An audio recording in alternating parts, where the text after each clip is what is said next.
From the Library of Congress in Washington, D.C.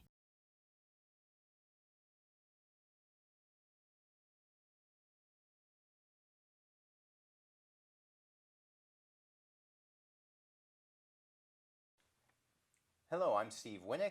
I'm the writer and editor in the American Folklife Center at the Library of Congress, and I'm here with Jeff and Gerret Warner, who are going to be talking to us about their careers and about the Frank and Ann Warner collection, or as we sometimes call it, the Ann and Frank Warner collection, which is one of our treasured collections here at the American Folklife Center. And it's a large multi-format collection, mostly sound recordings of traditional folk music.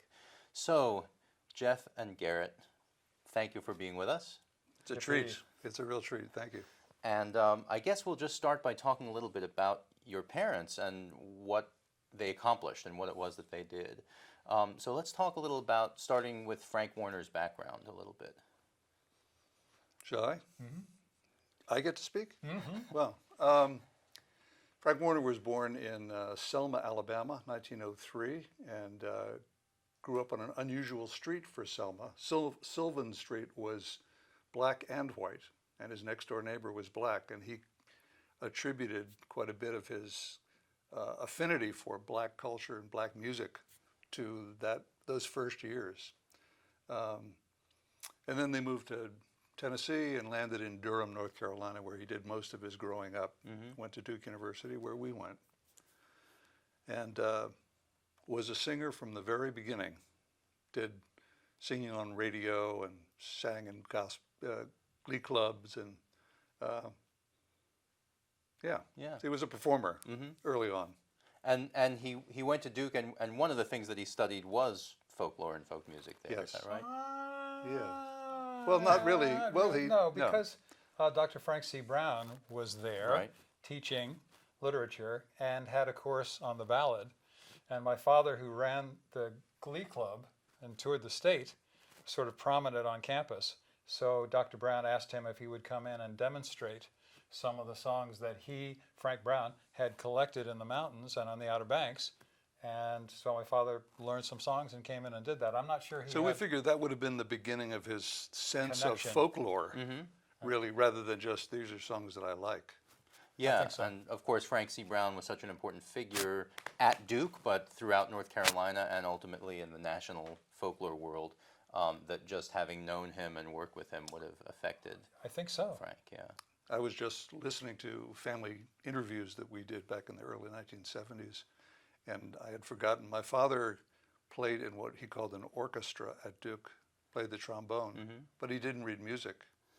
Interesting. And so he said he did like a bass part on the trombone, and that's a way he knew music, so all by ear. he could sort of figure out the part and Yeah, and so go he from did there. that for Professor Brown. Great. And let's talk a little about Ann Warner's background. Yeah, she was born in St. Louis in 1905, and then to upper middle class family. They lived in St. Paul and then Chicago. She went to Northwestern, but then there was a turn in family fortunes, so she had to leave Northwestern at the end of her sophomore year to go to New York, where my grandparents were at the time, to help keep the family together, keep it going. And she had a whole bunch of jobs. Saddened that she couldn't get her degree, but what it did was send her onto a secretarial path, which was good for the folklore collection because she was able to take all singers' words down in shorthand. So our texts are peerless. That's great. Really true. And how did they meet? They met through, my father was running YMCA camps in Greensboro in the 20s, late 20s. And he took a job, he was always a YMCA professional. He took a job in New York City. I don't think it was yet with the Grand Central YMCA, but eventually he became a railroad YMCA person. And it was through a Greensboro benefactor of the Y down there who established a coterie of young people in New York City. Somehow they got into that atmosphere and met there. And New York City seems to have been important to the early sort of establishment of, there's sort of an intellectual environment there. So in the book, your mother mentions Carl Sandburg and Carl Karmer and people that they met there. We think, we think it was an important moment. I think it made all the difference in the world. It's how they actually ended up on Beech Mountain in 1938. And, but it gave them different eyes and ears than they might have had otherwise, I think. So who were some of the people? I mean, I mentioned the two Carls, but who else were Carl around then? Karmer lived upstairs and was doing a series of books on America's rivers. Right. He had written a book called Stars Fell on Alabama in the 20s, I think, which we used folklore Right. in describing the life and times of Alabama people. And in doing a book on the Hudson River, he came across a couple of people who became major informants of my parents. John Galusha in the Adirondacks and Lena Bourne Fish in Chaffrey, New Hampshire. All right. Yeah, and William Rose Benet, his brother Stephen Vincent Benet, were close neighbors and friends. And Marjorie Flack, who was married to one of the Benets. She did children's book and illustrations. We remember her from our childhood. It was just an atmosphere around. And Maurice Madison, who came to visit them in '37 at their house and brought a mountain dulcimer that started them on their trek. I mean, that whole idea of a guy who collected songs in western North Carolina coming to Greenwich Village with his dulcimer to show people. And that's what did it for them. That's what you did think? it, man. Magic moment. Bong. Yeah. So they decided to go and actually do collecting themselves. Is that? Well, That's yeah, we think of it as a magic moment. it is a magic moment. I'm quite sure it is, in the sense that they went down to get a dulcimer like Maurice Madison had, and in the process they discovered this banjo also that Nathan Hicks could make, and they asked for one. And then they went back and they got the banjo that we'll be talking Yeah, about. we'll talk about that in a little bit. And but what really strikes me, and maybe I'm jumping the gun a little bit here, but is what Mom said was that on that first day of collecting on Beech Mountain, they recognized that this was something that might change their lives. And I think how dramatic that must have been that she recognized it. I think she was primed to look for it. They were. But it's interesting to think, because most of us don't know when a life's work is going to begin. Right. We just sort of recognize it after a while. After a while. But, well, going back to that moment, they saw the dulcimer, they wrote to Nathan Hicks to get one. He said he'd make one for them. The moment they sat in the living room on West 10th Street in Greenwich Village and said, you know, instead of waiting for this in the mail, why don't we borrow a car and drive 800 miles on old roads to get this? Yeah. That's Yeah, a magic moment. That's a magic moment, sure, yeah. So one of the things that's interesting about the collection is that, you know, some great folklorists that we have in our collections weren't that good technically, and the sound ends up not being that good because it's an early, technology. But your parents actually did a pretty good job of capturing sound. I don't know how. How did they learn? I don't know how. I mean, I've said to Jeff many times, because I'm a filmmaker, I can't believe that they never had a set of headphones, for instance. They could never monitor. That's weird, yeah. So they could play it back, but it's not quite the same thing. So you do hear kids in the background and all of that, but that's part of the charm of the recording. Yeah. And our father singing harmony. He'd collect singers, traditional singers, and then he'd join sing in, along. which is Couldn't part help of, himself, part of yeah. the joy of the party and part of the way he, Yeah. as somebody said, he collected people, not songs. And a part of the way of collecting was making it a moment for everybody. But it wasn't in Folklore 101. No, it's not. IU never taught that. Yeah. Right. But yeah, in those earliest days, as Mom describes, it, you know, was this disc, and the acetate would collect as it cut the disc, and you'd have to brush it away, and sometimes you didn't, and all of that. I don't really know how they did it. They also didn't have any financial backing, so. Well, that was another interesting question. I mean, so you had people like the Lomaxes, and you had people working with the various WPA projects around the states, and it was clear how they were doing it financially, where it was coming from. But your parents would just go out on their vacations. They would take all their vacation time to do this. That kind of made their project a little bit different. I think from so. everyone else's. Yeah, I'm surprised they had a month, first of all. The mom Yeah. was the secretary and Pop was working for the YMCA, but they had a month, and the way they described it was 2 weeks in the south, 2 weeks in the north. But it doesn't explain how they bought the discs and any of those supplies. I mean, it just, that really surprises me. But it's the donation of those early recording machines, disc recorders, that really did make the difference, as Lomax pointed out, because he was early on recording. The recognition that recording was so important to get the song, the whole song when you could. So how did they get their recording machines?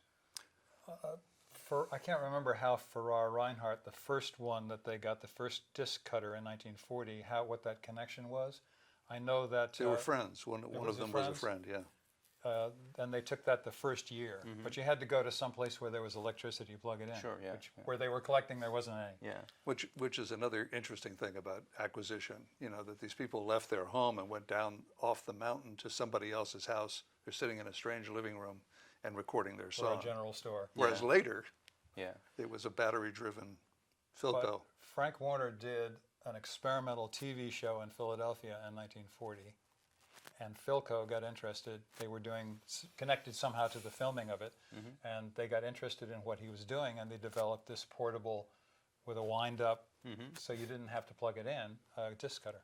That's how the 41 machine happened, and that was Interesting. used for a couple of years. It still was snippets of song, so it wasn't all the variations that they later could get on Yeah, tape.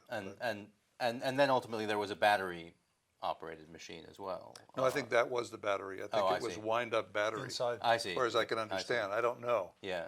we We don't have it. Yeah. mourn it. We look at each only. other and say, what did they do with it?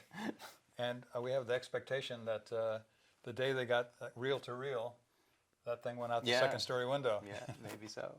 I still remember that Wallensack sat in the corner of our living room. And, The reel-to-reel. you know, it had kind of like an early CBS logo. These two, you probably know this machine. The two eyes would come together as a Right. VU meter, you know, and if they clashed, you were over modulating. Right. Forgot that. That was it. No monitoring, no. Very cool. But they sound good. They sound really good. Yeah. Especially, 1950 on. Yeah. So you had mentioned that your mother was really good at shorthand, and that kind of gets us into another question just in general of the different roles that your parents played in the collection process, because Jeff and I chatted about this a little on the phone once, that they each brought their own magic to it. Tell me about that a little bit. Well, I mean, it was a pretty complementary set of skills that the two came together with. Didn't know how much it would help them in this collection. But Mom was a born fact checker, historian. I think probably felt a great deal of romance about this literary, musical event that they were getting into. And she brings all of that to her good writing. And Pop was a natural performer, somewhat dramatic in the way he did it. If I could do an aside here for a moment, I wanted to be sure to talk about just his performing, because I think it was very unusual. And Jeff does it now as well, but Frank Warner would take a picture, say, of Yankee John Galusha and put it on an easel beside him, and then he would conjure up his memory of this person wholly. This is the person, and he would say, I'm here to represent Yankee John Galusha, not I'm Frank Warner going to sing you a song. It's a pretty unusual notion. It took all of the pressure off him in a way, maybe why he just loved performing. And he did that with each of these people. Right. So that is he was a storyteller. He was not a fact checker. The fact that he came out of the South and was working with working people all his life, and then a YMCA director dealing with upper-class people on his boards, Yeah. I think helped him so much to go back and forth and know how to handle a room and how to work with people of any stripe. So Kind of a social worker. yeah. Well, he had, I mean, in a sense, that was his work with young people, and I think it helped him in collecting. So his charm and ability to communicate linked with our mother's historian point of view and editing abilities. And that ended up creating a collection that both sort of represents the fun that they were having in doing it, but also has the names of the singers and dates and things that are important to remember about each event, each recording event. So it was a good partnership, certainly. In the many concerts that we sat in the audience and listened to Frank Warner, it was very common for him to, be completely engrossed in this story that he was telling and then forget some fact. And Mom would call it out from the audience. That was the concert, Right. and that was a standard thing, and they worked that out pretty well. Mm-hmm. Very good. So eventually they started to bring you guys along on these trips. That started pretty early, didn't it, in your lives? Yeah, we were, golly, 6. 6 and 3. 9. No, it was in 43 when they went to see, 46 when they went to see John Galusha. Okay. You were a babe in I don't arms. remember that. No, you were a babe in arms, and I was 3. I just know that because we have a picture of me sitting next to John Galusha, Yeah, right. the Yankee logger singer, and with his dog Flash that I was much more interested in than the songs. And so that's when it started. That was just, the war had stopped, or was about to stop everything. Yes, they sold their car. We just remembered they sold their first car in 43. A car we didn't know they had. We didn't know they had. We were in it. We didn't know they had it. So yeah, and then, but in 40, and then 51 was the first time we remember anything about being on a Yes, trip with Right. them. And what was that like? Did you kind of recognize how extraordinary it was, or was it just Mom and Dad? absolutely. And Mom and Dad, and the hardships of living in a mountain home. Yeah, and shooting guns with Frank Prophet Well, Jr. that was and nice. that kind of Climbing thing. the hills with the Prophet kids. What we did notice, I've talked about this before, was how different the social exchange was on Beach Mountain than we had known, say at folk parties in Greenwich Village, was that people might sit for a long time without talking, and they were all comfortable in that silence. That was a new experience for me. I've never forgotten. But very kind. It wasn't an awkward silence, I guess what I'm trying to say. And that the people were so utterly welcoming, very thankful that Mom and Pop had come back, which they talked about. I didn't think we'd ever see you again, because they didn't see many people. Yeah, yeah. And I guess, your parents had been there and gotten something from them, collected something from them, and they had that feeling that, well, maybe that's all they were after. Yeah, that's which is very nice always a when risk. it's not. Yeah, always a risk, exactly. And we're so glad that we went back in 59 because we were then teenagers. Yeah, that's memorable. And that was memorable. Yeah. And Frank Prophet, who they had not seen, and they had seen him in the 30s and 40s, but not in 1951 when they went back. He was out working. But now he was there, 59, and they had a tape deck, and it was just, that was great. Yeah. And we were close with the kids, and it was memorable. And they got some great recordings out of that as well. Yeah, but it's hard to imagine, actually. Frank Prophet walked 8 miles to get to that first meeting. Wow. And then walked 8 miles home. Right. And that was mountain life then. That was normal. Nobody yeah. had cars. Yeah, amazing. So I wanted to ask you guys about some of your impressions of the rural people that you met, specifically some of the folks that your mother wrote about. Now, I know you were very young when you met some of them, so you might not have that many memories, but let's start with John Galusha that you mentioned, Jeff. I was just thinking, you don't have any memory of him. I don't have any memory, No. except Pop as a Yankee, John That's right. Galusha. We have this overlay of the many talks of our parents about them. I just remember meeting him when I was 6 or 7 or something, and he was on his deathbed. So that's the only really full memory I have of him. And yet I would say now, of all the singers that my parents worked with, he's the one whose style I follow the closest. He had Such great songs. such a great song, and really historical old songs. I was talking with a friend of mine in Sussex, and I played him in England, and I played him a CD of John Galusha singing, and he went right to his library, pulled out a CD and put it on, and was a Northern Irish singer. It was that same style, not the curlicue kind of singing of Western Irish, Southern Irish, but just storytelling. And I see that as a logging camp style of singing, of just telling the story.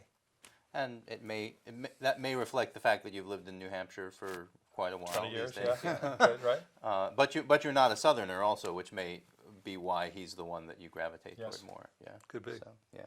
Could be. Well, I also, memories of people. I mean, there are two people that are particularly memorable to me. One of them was Bunie Hicks, Yeah. I wanted to Buena talk about Vista her, yeah, Hicks, Yeah. who played fiddle, you know, in the crook of her arm, a dugout fiddle. But she had a very sweet voice that just projected a great distance, and she was just sweet as could be. Just took care of the kids and brought us all in. The other was, and most notably, Frank Prophet. He had an effect on everybody who met him, just as both a funny man and a very serious poet, farmer. So yeah, he was something, and we got to know him very well. Yeah.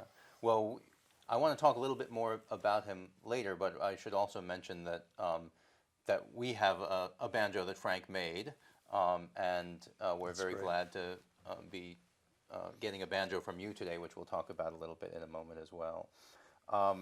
But other people that I wanted to mention, Sue Thomas and J.B. Sutton, an interesting family, mother and son. Yes. What do you remember about them?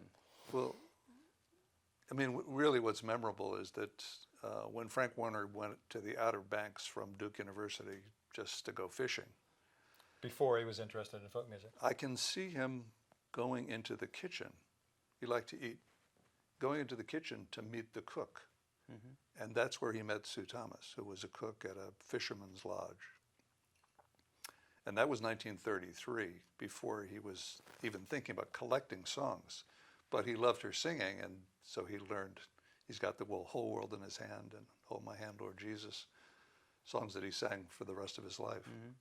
And then, and Mom was there too in 33, because we have that picture, sort of like the very first moment of collecting, Right. is the way we see it. So No, we have no specific memories don't- because we yeah. weren't there. We Right, weren't around. right. We weren't born yet. Right, we weren't born yet. Right, but it is a reflection of the African American side of things and that part of their collecting, which I think people are less familiar with to some extent, Yeah. There's because they think of Frank Prophet and those great informants. That's when right. they think of your parents. So. But no, he had, as Gerret was saying, close friends as a child in the black community, and he maintained that through his whole life. And so it was just axiomatic that they would look for those songs too, for Joe Henry Johnson and Suffolk, Virginia, and just part of it. Yeah, Well, we don't have any specific. yeah, sure. I wish we did. There's Yeah. lots of things we wish we could go back and, Right. and now look at with these eyes. Right. Well, so let's talk about Frank Prophet. You mentioned the great effect that he had on people. What was that like to meet him as a kid? Edit this out. No, because I mean, we don't. We just oozed into it. You know, grew up, and there was this stoic, gentle, funny guy, and And listened to his music. he walked us up to the top of the mountain effortlessly. And us two New York City kids were just huffing and puffing. And stood up there and told us all the family stories. Well, you had a couple of his humorous points of view. Yeah, but we're telling them tonight, and we were told not to do what Oh, hear what we're going to do tonight. Oh, No. sorry, Steve. No, you could repeat some of the stuff you're going to talk about tonight, but it's just that we're going to have video of both events online. Well, so, it feels it's not so much funny as it is the great moment in '39, I think, when they went back, and my father took binoculars, which no one had ever seen in the mountains, and they went up to the top of the hill of Watauga County to look into Tennessee, and he showed everybody binoculars to look into the mountains in their own mountains. Wow. And then Frank Prophet looked down, and my father said, "There's your cornfield right there." And he looked down at it. Frank did. And he said, "I don't see anybody hoeing in it, though." That was Frank's That's kind of Frank humor. Prophet. Right. Sure. So Frank is the person from whom probably the most famous song that came out of the collection was collected. and that is Tom Dooley. So let's talk a little bit about the whole Tom Dooley issue. The Kingston Trio, of course, recorded Tom Dooley in the late 1950s. It was the biggest hit of 1958 and 1959. Number one hit, became the first Grammy winner in country and western music. Isn't it? Yeah. I forgot that. Because I'd the forgotten that Grammys completely. were created in 1959, so it was the first one. Wow. And this created kind of an issue for Frank, from whom the song was collected. Frank Prophet. From yeah. Frank Prophet, yeah, Yeah, sorry. yeah. That's a Yeah, lifelong problem Right. of Frank Prophet and Frank Warner. yeah, Yeah, he had taught Tom Dooley to Frank Warner in 1938, and it took that long time to 58 for it to find its way onto Capitol Records and the Kingston Trio. So when Frank Prophet saw it on television and saw it so urbanized as it was with the fancy shirts and dancing, I guess I can understand it. He thought he was being made fun of Yeah. as a rural hick. He was offended, really offended. And he said, at least he wrote to my parents, he wanted to go shoot him. yeah. So my folks, who had not seen him since 41, I think that just came to that conclusion. In 1959, I hadn't seen him since 1941. But they had corresponded. They corresponded. My father, I guess, got on a train and went down to see him to convince Frank Prophet that he was not being made fun of. It was just a progression of events. And Frank, almost immediately, from what we can tell, came to understand it was okay, and that, in fact, it was a Frank Prophet mountain contribution to society. Yeah, I would just confirm that that was Frank Prophet's own take on it. Which was one? that he had come to accept it as part of what was his obligation to his heritage, was to pass it along to everyone. But it must have been quite a tough transition. The way he describes it in writing is, paragraph to paragraph, but you can imagine him mulling this for a long time, alone up there in the mountains and feeling hurt. Yeah. Well, I think it says a lot about your parents too, that they went back to visit him. They didn't just write him a letter or whatever. They actually Boy, you got a point. went. I think that's true. Yeah, and one of the things that came out of that actually is they made a much clearer recording of him performing the song in '59 than they had before. Went back in '59. It's all part of this deal, isn't it? Yeah. Went back in '59. Lots and lots of interviews and songs of him. Yeah. And So, that inspired, I guess, I don't know the exact chain of events, but within 2 years, my father took Frank Prophet to the Chicago Folk Festival to perform there, and that was his first outing into society to play, which was followed by the Newport Folk Festival and by the World's Fair. And he represented the state of North Carolina at the World's Fair in '64. And as you know, that change from 1941 to 1959 is quite dramatic. Yeah. From Jimmy Rogers to this old-time fretless Singer, banjo Frank's presentation. Frank Prophet's change, yes. yeah. Sorry, Frank. Fee. Very, very much so. Yeah. Yeah, but so that first presentation of Frank Prophet to the world at the Chicago Folk Festival was with a fretless banjo singing old-time style. But it had come a long way from 1941, Yeah. for whatever reason. Yeah, and then of course other people collected him too. He ended up with a folk legacy album and things like that. So That's right. so he had something of a career as a musician after that, which Correct. was an outcome that a few of the traditional performers were able to do, and that was a great thing as well. So let's talk about the folk revival a little bit. I mean, we've talked about the Kingston Trio, but you guys must have met as kids and then later throughout your lives pretty much everyone. I mean, Pete Seeger and Alan Lomax and all of those folks. So who made the biggest impressions on you? Alan Lomax. Absolutely. Giant bear of a guy. Yeah. Who was like 37% kid Yeah. anyway. And he insisted on coming out and playing baseball with us. So we'd hit fungos and chase ground balls, I can remember that. And essentially scary. I mean, just such a big personality. He was. Our father had a big personality too, but it was as this kind and gentle kind of way. And Alan was just, whoa, wow, big stuff. He once called me up and my memory is he wanted me to come leave my music school that I was running and help him at Columbia University with his cantometrics project he was working on. And I remembered being a 10-year-old or a 12-year-old and said, no, thank you, sir.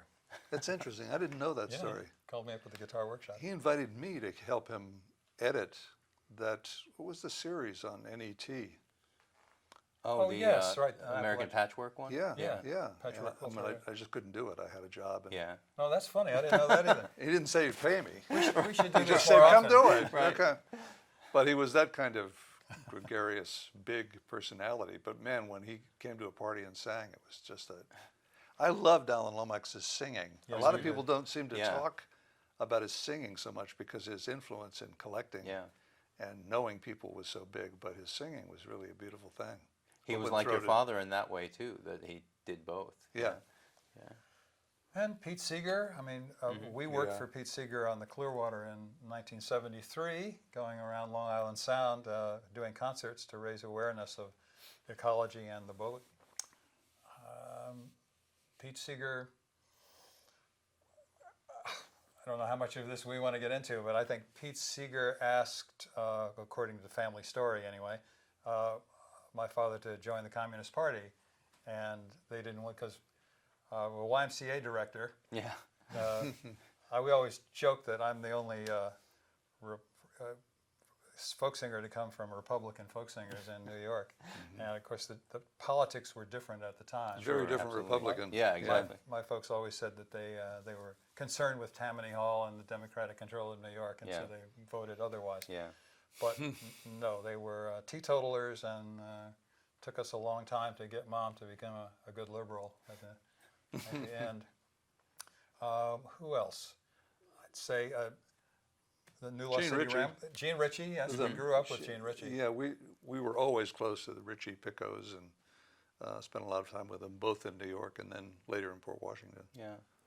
And we were just behind the Greenwich Village folk music craze and joyous things that happened in the 50s, and John Cohen and Mike Seeger and people playing and forming the New Lost City Ramblers, which I see as this amazing moment in 1958, almost Absolutely, as yeah. much as the Kingston Trio coming out, where suddenly traditional music style became important. Yeah, it's sort of the two sides of the revival there happening at the same time. Yes. Yeah. I talk about that whenever I can, Yeah. about how style evolved. Yeah. And then later, I mean, I've never quite understood what kind of thinking there was in those early days of the Newport Folk Festival, because it was such a tapestry of types of music. I can remember Alan Lomax standing there and listening to Jose Feliciano play guitar and just going wild with enthusiasm. So, you know, and there's Big Brother and the Holding Company and Janis Joplin. You're right. And so they were all melded together. And that feels like a lot of my youth. Yeah. Well, it's almost like we planned it, because all of the people that you mentioned are major collection donors here at the Folklife Center. We have collections from Really? John Cohen, from Mike Seeger, from Gene Oh. Ritchie and George That's great. Picot. All That's of those great. folks are, and Pete Seeger, of course, and then of course Lomax worked here early on in his career. It's and funny, we have it's- all of his collections now. So There's a lot of photographs that I think of in terms of our history with folk music that George Picot took. yeah, sure. Because he and Gene and Frank Warner and Ann Warner were always somehow at the same parties, same places. Yeah. And we grew up with their kids. Yeah. And Yeah. Well, let's talk about that a little bit, about Frank as a photographer, because we were talking about that before. That's an interesting part of Frank Warner, I mean to say, as a photographer, something Yeah. that people don't know that much about. Yeah, well, he had no formal training, but I think he brought his storytelling skills to photography, and I've thought of that a lot. That, you know, you can sort of take a series of photographs of things that you think look unique, but in many cases you'll find he's taken pictures that help to tell the narrative visually that Mom was writing, and it probably came out of the YMCA, because he was, you know, doing lots of things with camps and so on, and he had, to tell me a story, I think a lot of people know this kind of foolishness, but he used to love to You know those long panoramic shots that they did of groups in the 1920s? Yeah. So they would stand at one side and Right. run around behind the Right. back as it panned. He'd be on both sides of the photograph. Yeah. So he was fascinated with how technology worked. And I think that's probably why he ended up with the 2¼ inch negative twin lens reflex camera that I remember from the 50s. And that took a pretty nice photograph. And it also influenced, I think, a little bit. Some people say if you use a camera like that, it makes people more comfortable than a single end reflex, you know, where you're holding it up and looking Right. at them. I have no idea about that, but he took. You look down into it. You look down into it to a projection. Yeah. And that was most of the photographs that I know. The negative, I don't know what this is, but the negative that I came across, that is a lot of the early photographs, was more like 2 by 1½ inches, Interesting. about that size. Yeah. All right. And so his composition and that kind of thing, was that an influence on you in your later work? I'd like as to a- think so. Certainly his whole approach to subjects, making people feel comfortable and so on.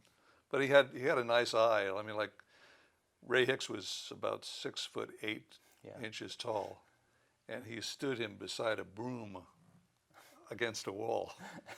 And I thought, well, that's kind of a scientific approach, Yeah. but it's humorous because he also did one of Ray with a groundhog on his shoulder, kind of laughing.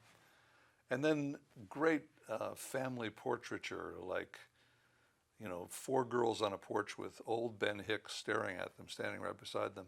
And there's Frank Prophet and Bessie Prophet standing behind them, looking very mountain disengaged. But it tells this whole story just in that one photograph. Yeah. And there are a lot of those, Yeah. like a whole bunch of maybe 10 girls all composed in this pyramid, all thrilled to be meeting somebody from off the mountain. Sure. And there are a few of those kinds of shots with you guys in them as well. Yeah, yeah. Were you used as props in the? We were just tools. Yeah, nobody cared about us. Right. A lot of pictures in 1959 on Beach Mountain there, right at the Nathan Hicks house, where everybody was the center of so many pictures and music, Sure. and Beach Mountain. It's part of that whole thing about to what extent were they conscious of the value of the thing to later years is endlessly interesting to me. And one of the pieces of evidence is that he took photographs of my mother recording with each one of those recorders. So he was aware that, Yeah. okay, that we're doing something here that we're going to wish we had a record of. Yeah, and those are actually very useful photos, actually. There aren't that many photos of those machines in use. Yeah. There's photos of the machines and there's photos of performers, but there's not that many photos that actually show them being used. And the so, setup of where the microphone is and how the All of person that. is handling it. And yeah, it's great to have those photos associated with the collection. Yeah.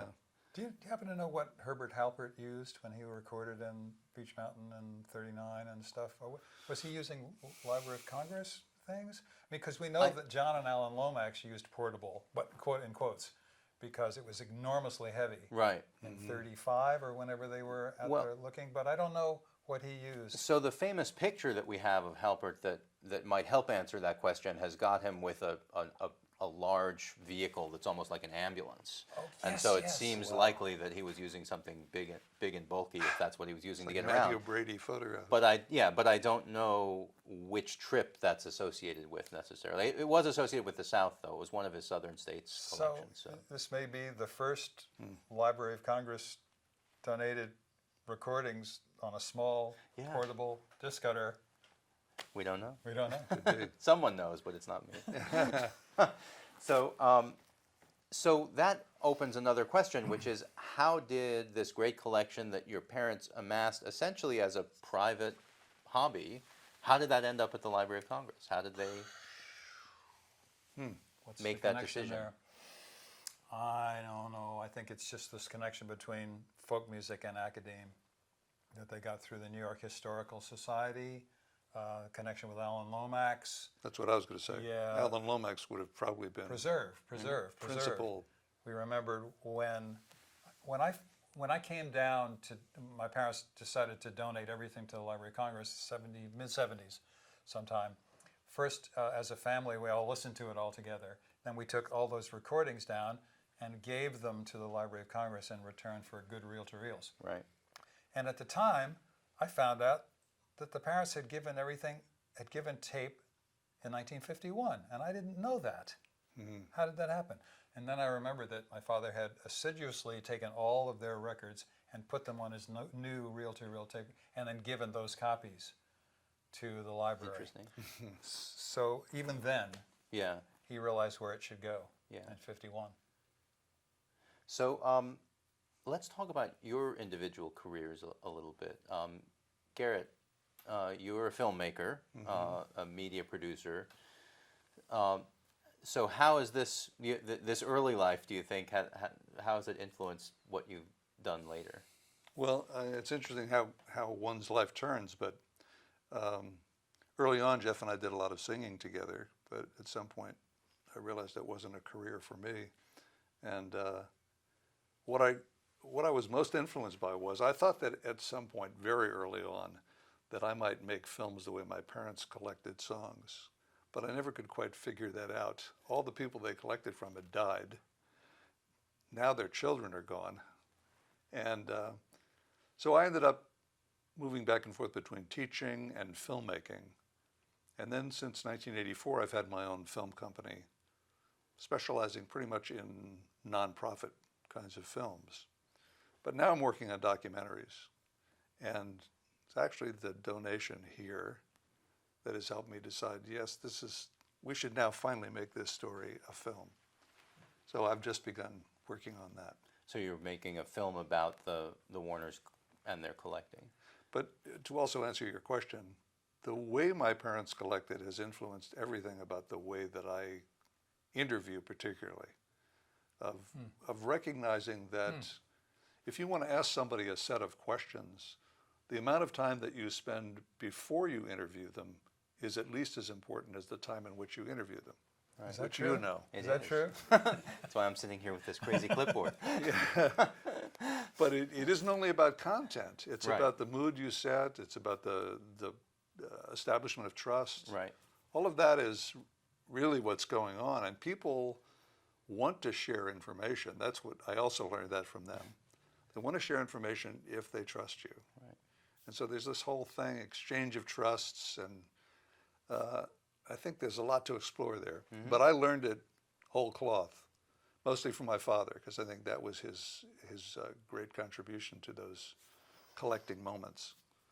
I never heard you say that. That's profound, Gerret.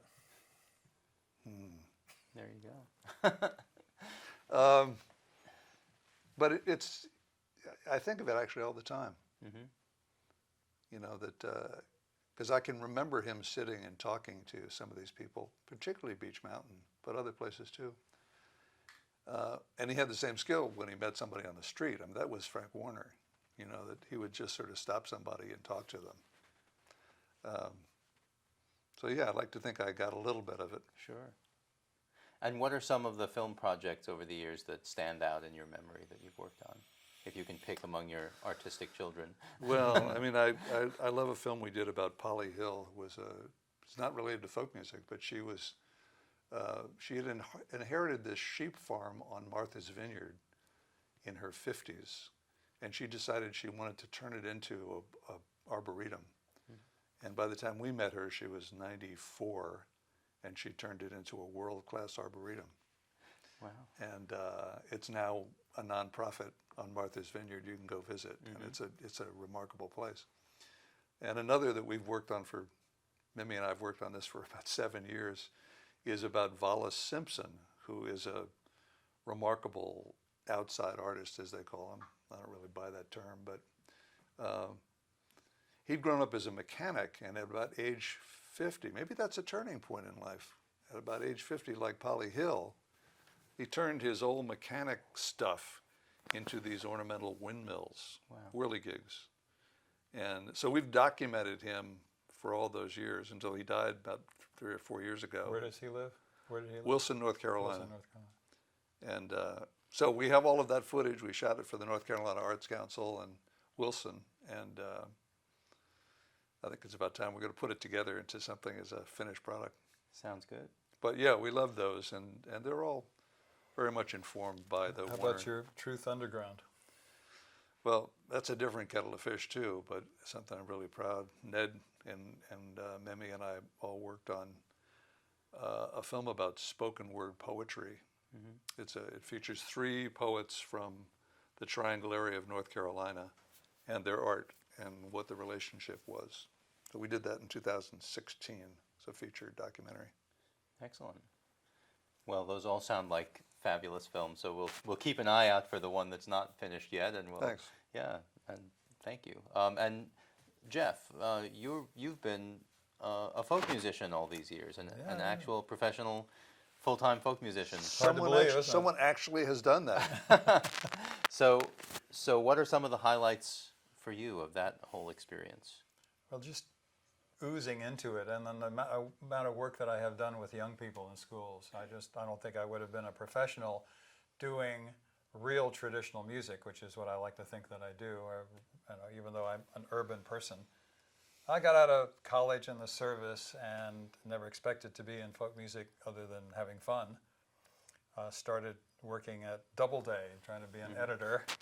And then after 3 years there, a friend of mine asked me if I would leave that and come help run a music school on Long Island with him, a place called the Guitar Workshop. And I said, uh-oh, now I've got to make a decision. So I decided to do that, and for 10 years, I helped run that school, taught, and we did seminars as well as just teach individual instruments.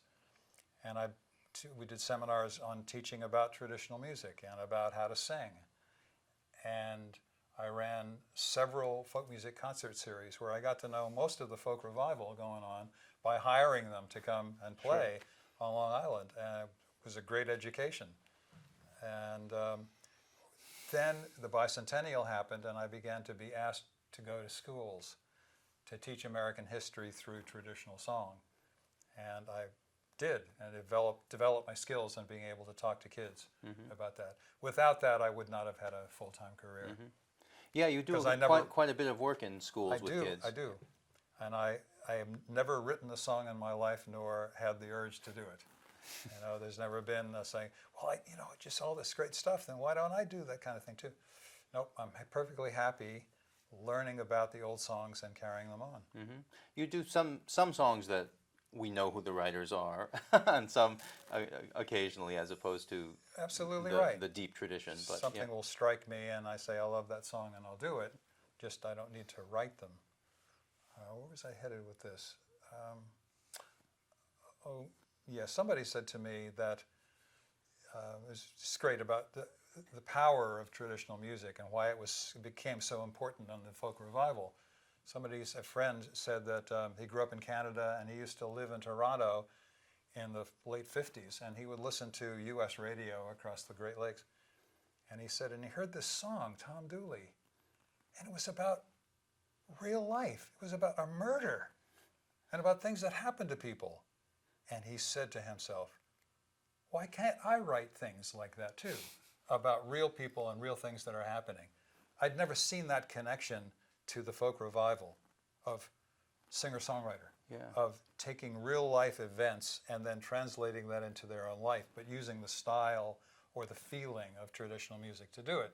For me, it had always been, here come the old songs, and it's my job to let people know about them. I've never heard you say something like that. Profound. No, strike that. No, it's just interesting because it reminds me of the song "Away Idaho," right, which they collected from someone, but it was "Away Arkansas" before it was "Away Idaho." It was about hot springs baths, and then it was about gold. So it was essentially the same thing as the singer-songwriter, except 19th century probably. Right. So recycling an old song, which for I a think new, is probably for a new what's purpose, happened since the beginning of time. Yeah. So I did that a lot. I worked for the Guitar Workshop doing concert series, and then I worked in schools quite a bit. I had a childhood friend of ours, a guy named Jeff Davis, who, one of the reasons I do Northern songs all the time is because Jeff Davis was such a good copier of Frank Prophet. In some ways, he became Frank Prophet. He could do all the banjo styles and the vocal styles of Frank Prophet. And he kind of took care of the Southern stuff in our repertoire. and I was big on sea shanties and sea songs and songs that came out of the logging camps. You could have a show called Jeff and Jeff Do Frank and Frank. So Hey, next concert. that's right. Yeah, that'll be your next. And then in the last 15 years, I've had a chance to spend 2 months a year in the British folk revival, which has been just an eye-opener for me. I say lightly to folks, especially over there, that I tend to go to the UK to talk to people who know something about traditional music. And most of my work in America is starting from ground zero. I work with New Hampshire Humanities in libraries and civic societies and historical societies, beginning to tell people about New Hampshire music and New England music. But over there's 300 folk festivals. What? And still folk clubs in every little town. Right. So I spend 2 months touring and get to do some of their music that they gave us. After 200 years, I give it back. Right. Yeah, and it's actually very interesting to see those connections between what's going on in Britain and particularly the New England side of the American folk revival, I would say, because there's such deep similarities there. It's deep. So, well, so you've revisited the collection a number of times over the years. Once was, of course, when your mother was working on the book in, what would it be, the 1980s? Right. And you would have helped her to some extent with Yes. that, I Yeah, imagine. Jeff was We the did editor. both of Yep. Yeah. So what was that like to go back to that collection? Oh, magnificent. I said in '74, before we gave the whole collection to the library, family sat down and listened to everything. Yeah. And then my father got sick in '77. They had gotten a grant from Humanities, National Humanities, to publish the book, but Frank Warner got ill and died in '78. And as Gerret says, heroically. And Warner went on and wrote that book. Yeah. Didn't get it done, and we didn't get it done until '84, but that's when she got it published. Yeah. And then again in 1999, In the 90s, yeah. Gerret and I listened to the entire collection because a folk singer named Tim Erickson, a folk revival singer, was singing for Appleseed Records, and he spurred us on to get the collection in order for being on record, and then convinced Appleseed that they should publish it. So It was a great moment. Yeah, it kind of got us back together it working got in us the back collection, together. We digging spent into a it. whole year listening again to the entire collection. Yeah. And then instead of looking at what is most important in terms of American history, it was what sounds good. Yeah. What are people going to be, what will perk up their ears to the sound of traditional singers singing songs in situ? I was thinking too, I mean, at some point I think you were talking about how we decided what would go on to the CDs, and that was a difficult decision and plenty of arguments. But in the end, I think what I believed was the nature of documentation is recording the unknown. You don't know what's coming at you. And I kept thinking about the places in which Anne and Frank Warner had collected songs. It wasn't only in these pockets that people might know about, Cecil Sharp had been up there and let's go find it, but at the Commodore Hotel in New York or in the kitchen of a friend's house. And so I began to think this should be documentary in style. This should give you a feeling for the surprise of any old thing you might find. And that's what the collection includes. The CDs that you put out. Yeah. So there were two of the CDs. Yes, they were both have the year 2000, Appleseed Records, the Warner Collection Volume 1 and Volume 2. We gave them names according to songs that we loved, but they're still available on Appleseed label. And one of them is sort of a general overview of the collection, and the other focuses on Beach Mountain, more or less. Is that right? Well, or North at least Carolina. North Carolina. North Carolina. Yeah. Okay. Yeah. Yeah, because it includes the Outer Banks and Right. Raleigh. And Good point. Yeah. All right. So yeah. So that's the way I think a lot of folks in the later part of the revival came to realize how rich the collection was. Was these Interesting. two CDs came out, and Tim was kind of a young Turk at that time that everyone was listening to, and if he thought it was good, people were gonna You have a gonna point. listen to it. So Yeah. so that was Thank you, a Tim. great moment for that collection as Yeah. well.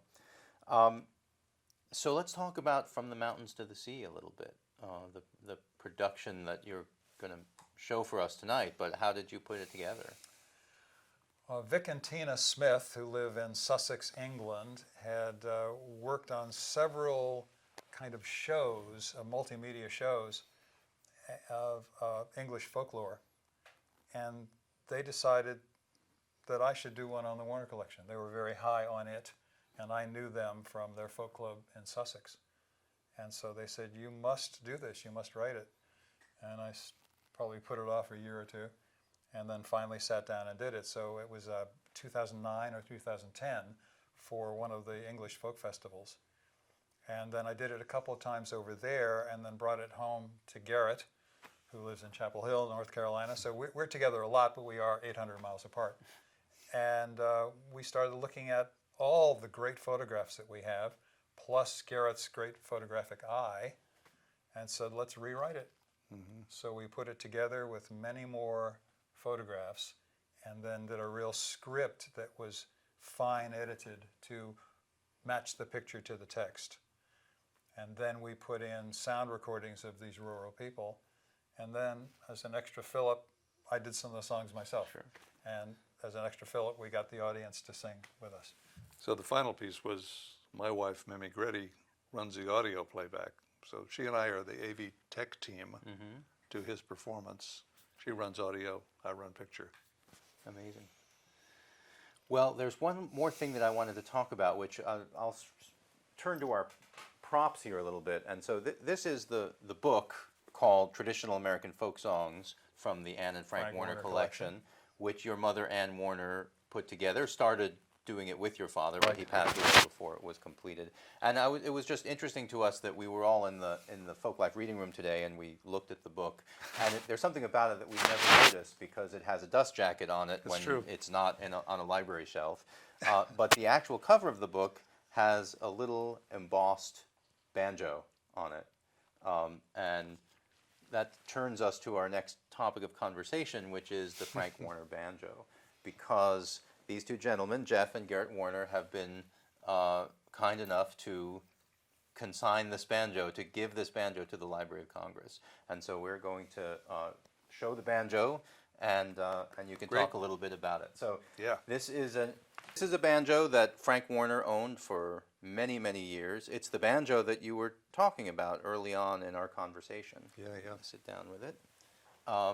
And would you like to tell us just a little bit about it?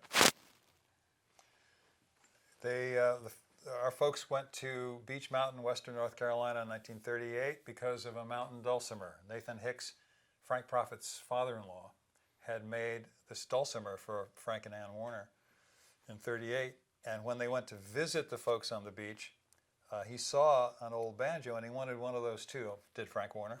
So he asked Nathan to make one of those. And in 1939, he made this banjo for Frank Warner. My father, we talked about Carl Karmer, the New York author, who was doing some luncheon program in 1939 and asked Frank Warner to come and illustrate some songs from the North. And my father took the banjo, went to sing some songs, and happened to be sitting next to Carl Sandburg, the poet from Illinois. And on a whim, Frank Warner said to Carl Sandburg, "Would you sign this for me?" So this is one of those great moments, because you wonder, what was he thinking? Yeah. You get a new banjo from the mountains. Who signs ahead? Just, sign my instrument. What? So he signed it, Carl Sandburg, 1939. And my father said, after that, it was easy to get other people to sign it. Yeah. So John Lomax and Alan Lomax and Pete Seeger and Leadbelly and 250 other people. Gene Ritchie and Woody Guthrie and Odetta. And Waylon Hand and professors of folk music. Right. Joe Hickerson. Right, Joe Hickerson. Most of the heads of the archive here have signed it over Alan the years. Jabor. Yeah.